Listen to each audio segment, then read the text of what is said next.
Hello everyone, स्वागत है आप सभी का हमारे YouTube channel agri super mind पे। आज हम बात करने वाले हैं फिजिक्स, केमिस्ट्री और बायोलॉजी से संबंधित सभी महत्वपूर्ण प्रश्नों की, जो कि आने वाले सभी एग्जाम की दृष्टि से काफ़ी महत्वपूर्ण होने वाले हैं। सो बढ़ते हैं हम लोग अपने क्वेश्चंस की तरफ, जो कि आज का हमारा पहला क्वेश्चन है। एक कटा हुआ हीरा क्यों जगमगाता है? फर्स्ट ऑप्शन है इसकी आणविक संरचना के कारण, सेकेंड ऑप्शन है प्रकाश के शोषण के कारण, थर्ड ऑप्शन है पूर्ण आंतरिक परावर्तन के कारण, फोर्थ ऑप्शन है इनमें से कोई नहीं। तो एक जो कटा हुआ हीरा होता है ये पूर्ण आंतरिक परावर्तन के कारण जगमगाता है। बात कर लेते हैं पूर्ण आंतरिक परावर्तन की। तो जब आपतन कोण का मान क्रांतिक कोण के मान से अधिक हो जाता है तो अपवर्तन न होकर प्रकाश का पूर्ण परावर्तन सघन माध्यम में ही हो जाता है। इसको हम लोग पूर्ण आंतरिक परावर्तन बोलते हैं। और हीरे के जो क्रांतिक कोण का मान होता है वो 24 डिग्री होता है, इसलिए इसका जो राइट आंसर होगा वो सी होगा। बढ़ते हैं नेक्स्ट क्वेश्चंस की तरफ। फेदोमीटर का उपयोग किससे मापने में किया जाता है? फर्स्ट ऑप्शन है भूकंप, सेकेंड ऑप्शन है वर्षा, थर्ड ऑप्शन है समुद्र की गहराई, फोर्थ ऑप्शन है ध्वनि की तीव्रता। तो फेदोमीटर जो होता है इसका उपयोग हम लोग समुद्र की गहराई मापने में करते हैं, इसलिए इसका जो राइट आंसर होगा वो सी होगा। बढ़ते हैं नेक्स्ट क्वेश्चंस की तरफ।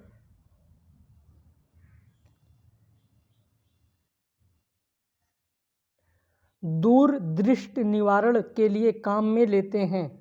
फर्स्ट ऑप्शन है अवतल लेंस, सेकेंड ऑप्शन है उत्तल लेंस, थर्ड ऑप्शन है उत्तल दर्पण, फोर्थ ऑप्शन है अवतल दर्पण। तो दूर दृष्टि दोष यानी इसमें होता क्या है कि जो दूर की वस्तुएं होती हैं वो तो साफ दिखाई देती हैं, लेकिन जो पास की वस्तुएं होती हैं वो साफ नहीं दिखाई देती हैं। तो इसमें हम लोग उत्तल लेंस का प्रयोग करते हैं, इसलिए इसका जो राइट आंसर होगा वो बी होगा। और निकट दृष्टि दोष में क्या होता है कि निकट की वस्तुएं साफ दिखाई देती हैं लेकिन दूर की साफ नहीं दिखाई देती हैं। इसमें हम जो उपयोग करते हैं वो अवतल लेंस का। तो यहाँ पे बात हो रहा है कि दूर दृष्टि निवारण में काम में लेते हैं तो ये उत्तल लेंस लेते हैं। बढ़ते हैं नेक्स्ट क्वेश्चंस की तरफ।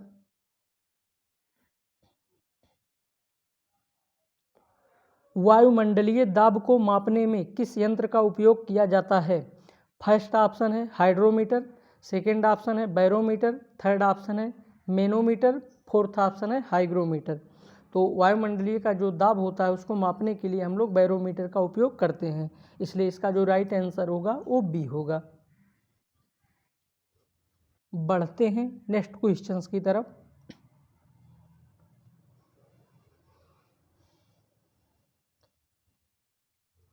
निम्नलिखित में से कौन सा ऊष्मा का सर्वोत्तम चालक है?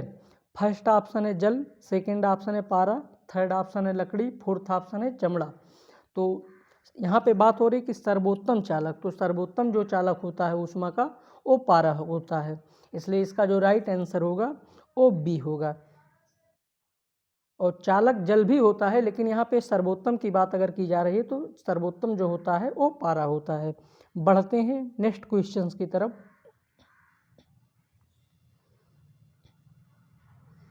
फाउंटेन पेन का आविष्कार किसने किया था? फर्स्ट ऑप्शन है वाटरमैन ने, सेकेंड ऑप्शन है पार्कर ने, थर्ड ऑप्शन है शेफर ने, फोर्थ ऑप्शन है इनमें से कोई नहीं। तो फाउंटेन पेन का आविष्कार वाटरमैन ने किया था, इसलिए इसका जो राइट आंसर होगा वो ए होगा। बढ़ते हैं नेक्स्ट क्वेश्चंस की तरफ।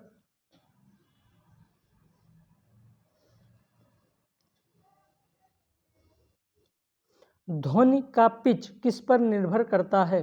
फर्स्ट ऑप्शन है आवृत्ति, सेकेंड ऑप्शन है तीव्रता, थर्ड ऑप्शन है वेग, फोर्थ ऑप्शन है आयाम।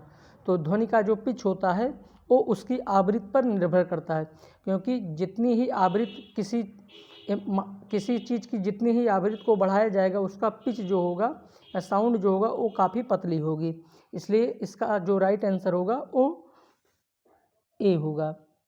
लड़कियों में क्या होता है कि जो उनका पिच होता है यानी फ्रीक्वेंसी होती है वो काफ़ी ज़्यादा होती है, इसलिए लड़कों को कंपैरिजन में लड़कियों की जो आवाज़ होती है वो काफ़ी पतली होती है। बढ़ते हैं नेक्स्ट क्वेश्चंस की तरफ।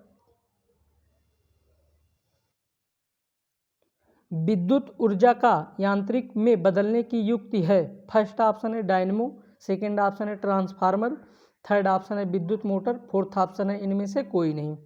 तो विद्युत ऊर्जा का यांत्रिक ऊर्जा में बदलने की जो युक्ति होती है वो विद्युत मोटर कहलाती है। इसलिए इसका जो राइट आंसर होगा वो सी होगा। बढ़ते हैं नेक्स्ट क्वेश्चंस की तरफ।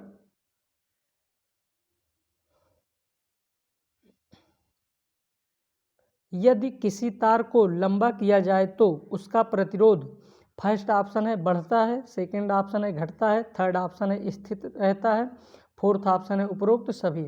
तो यदि कोई तार होता है जब उसकी हम लोग लंबाई बढ़ाते हैं तो लंबाई बढ़ाने के साथ साथ तार का प्रतिरोध भी बढ़ता है। इसलिए इसका जो राइट आंसर होगा वो ए होगा। बढ़ते हैं नेक्स्ट क्वेश्चंस की तरफ। सबसे कम तरंगदैर्घ्य वाला प्रकाश होता है। फर्स्ट ऑप्शन है लाल, सेकंड ऑप्शन है पीला, थर्ड ऑप्शन है नीला, फोर्थ ऑप्शन है बैगनी।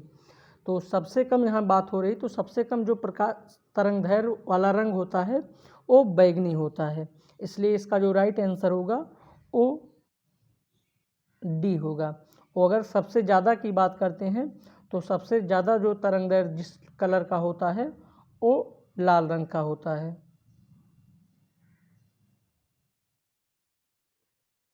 बढ़ते हैं नेक्स्ट क्वेश्चंस की तरफ।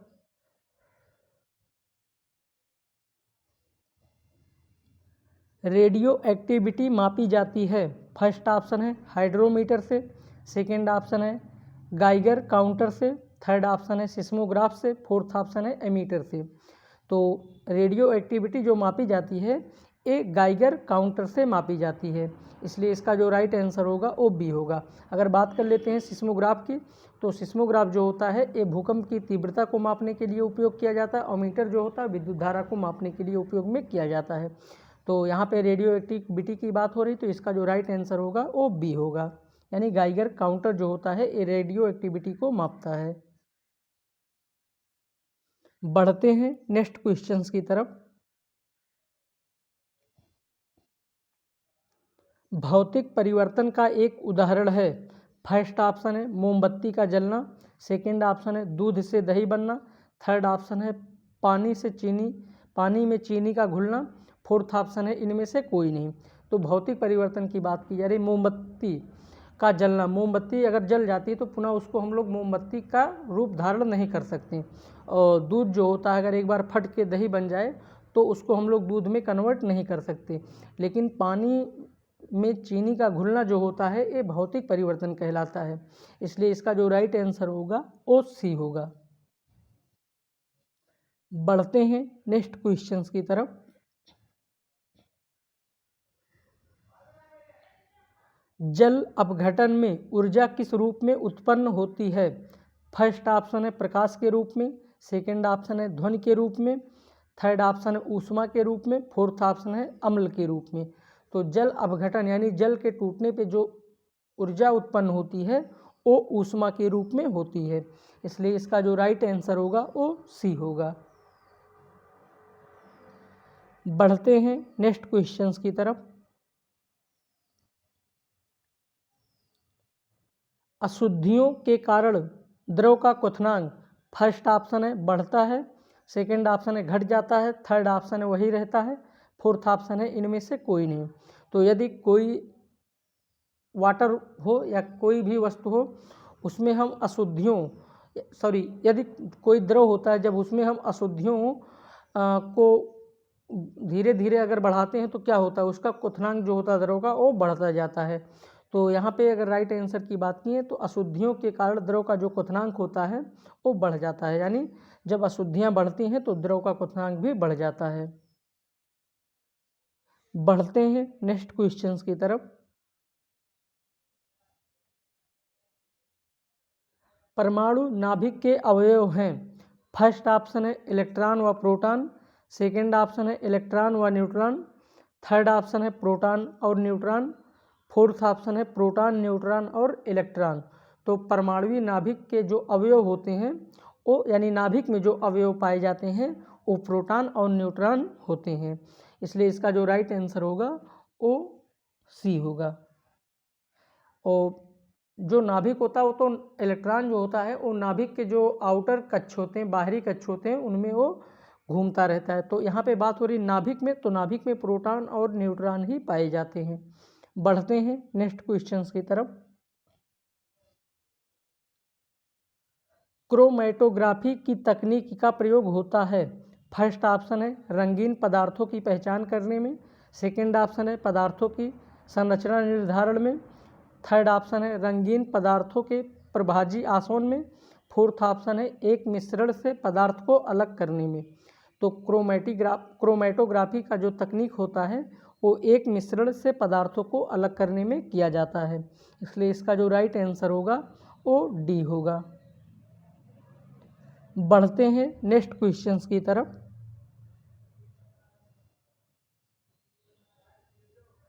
सर्वाधिक कठोर तत्व निम्न में से कौन है? फर्स्ट ऑप्शन है सीसा, सेकंड ऑप्शन है लोहा, थर्ड ऑप्शन है जस्ता, फोर्थ ऑप्शन है हीरा। तो यहाँ पे सर्वाधिक कठोर की बात की जा रही है, तो सर्वाधिक कठोर जो होता है वो हीरा होता है, इसलिए इसका जो राइट आंसर होगा वो डी होगा। बढ़ते हैं नेक्स्ट क्वेश्चंस की तरफ। प्लास्टर ऑफ पेरिस का रासायनिक नाम है। फर्स्ट ऑप्शन है कैल्शियम सल्फेट, सेकंड ऑप्शन है कैल्शियम कार्बोनेट, थर्ड ऑप्शन है कैल्शियम ऑक्साइड, फोर्थ ऑप्शन है इनमें से कोई नहीं। तो प्लास्टर ऑफ पेरिस का जो रासायनिक नाम होता है वो कैल्शियम सल्फेट होता है, इसलिए इसका जो राइट आंसर होगा वो ए होगा। Calcium sulphate CaSO4 into half H2O होता है। कैल्शियम सल्फेट जो प्लास्टर ऑफ पेरिस का सूत्र होता है वो CaSO4 इंटू हाफ H2O होता है। बढ़ते हैं नेक्स्ट क्वेश्चंस की तरफ। जिप्सम का रासायनिक सूत्र है। फर्स्ट ऑप्शन है कैल्शियम सल्फेट, सेकंड ऑप्शन है कैल्शियम कार्बोनेट, थर्ड ऑप्शन है इसका जो थर्ड ऑप्शन है वो कैल्शियम सल्फेट डाइहाइड्रेट। तो जिप्सम का जो रासायनिक सूत्र होता है वो CaSO4 इंटू 2H2O होता है, जिसको हम लोग कैल्शियम सल्फेट डाइहाइड्रेट बोलते हैं। तो इसलिए इसका जो राइट आंसर होगा वो सी होगा। बढ़ते हैं नेक्स्ट क्वेश्चंस की तरफ। भारी जल का सूत्र है। फर्स्ट ऑप्शन है H2O, सेकंड ऑप्शन है D2O, थर्ड ऑप्शन है H2, फोर्थ ऑप्शन है H2S। तो भारी जल जो होता है इसका रासायनिक सूत्र D2O होता है, इसलिए इसका जो राइट आंसर होगा वो बी होगा। D2O का उपयोग हम लोग मंदक के रूप में करते हैं और D2O का जो बॉइलिंग पॉइंट होता है वो 101.4 डिग्री सेल्सियस होता है। बढ़ते हैं नेक्स्ट क्वेश्चंस की तरफ।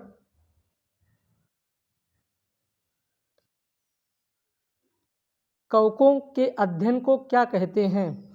फर्स्ट ऑप्शन है फाइकोलॉजी, सेकंड ऑप्शन है बॉटनी, थर्ड ऑप्शन है माइकोलॉजी, फोर्थ ऑप्शन है बैक्टीरियोलॉजी। तो फाइकोलॉजी जो होता है इसमें हम लोग शैवालों का अध्ययन करते हैं। फाइकोलॉजी में किसका अध्ययन किया जाता है? शैवालों का। और अगर बात करते हैं बॉटनी की, तो बॉटनी जो होता है इसके अंतर्गत हम लोग पेड़ पौधों का अध्ययन करते हैं। और बात कर लेते हैं माइकोलॉजी की, तो माइकोलॉजी का जो अध्ययन होता है इसमें कवकों का अध्ययन किया जाता है। किसका अध्ययन करते हैं? कवकों का अध्ययन करते हैं। और बैक्टीरियोलॉजी के अंतर्गत हम लोग जीवाणुओं का अध्ययन करते हैं। तो इसलिए इसका जो राइट आंसर होगा वो सी होगा, यानी कवकों के अध्ययन को हम लोग माइकोलॉजी बोलते हैं। बढ़ते हैं नेक्स्ट क्वेश्चंस की तरफ। विषाणु की खोज किसने की थी? फर्स्ट ऑप्शन है इवानोविस्की ने, सेकंड ऑप्शन है लुई पास्चर ने, थर्ड ऑप्शन है रॉबर्ट ब्राउन ने, फोर्थ ऑप्शन है इनमें से कोई नहीं। तो विषाणु की खोज इवानोविस्की ने की थी, इसलिए इसका जो राइट आंसर होगा वो ए होगा। बढ़ते हैं नेक्स्ट क्वेश्चंस की तरफ।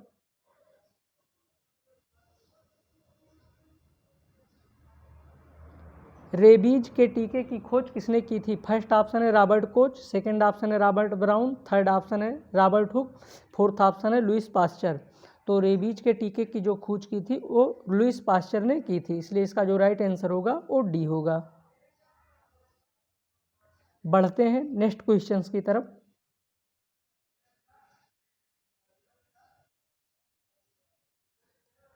टीबी के टीके की खोज किसने की थी? फर्स्ट ऑप्शन है लुई पास्चर ने, सेकंड ऑप्शन है रॉबर्ट हुक ने, थर्ड ऑप्शन है रॉबर्ट कोच ने, फोर्थ ऑप्शन है इनमें से कोई नहीं। तो टीबी के टीके की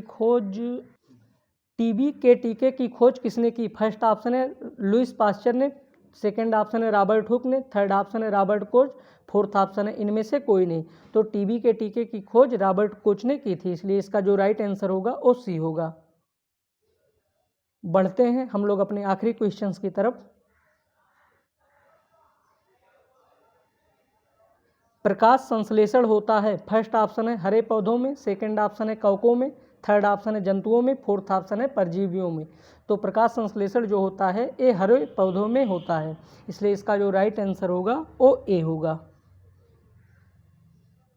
आज का हमारा वीडियो यहीं तक, मिलते हैं नेक्स्ट वीडियो में, तब तक के लिए good luck, take care, bye bye.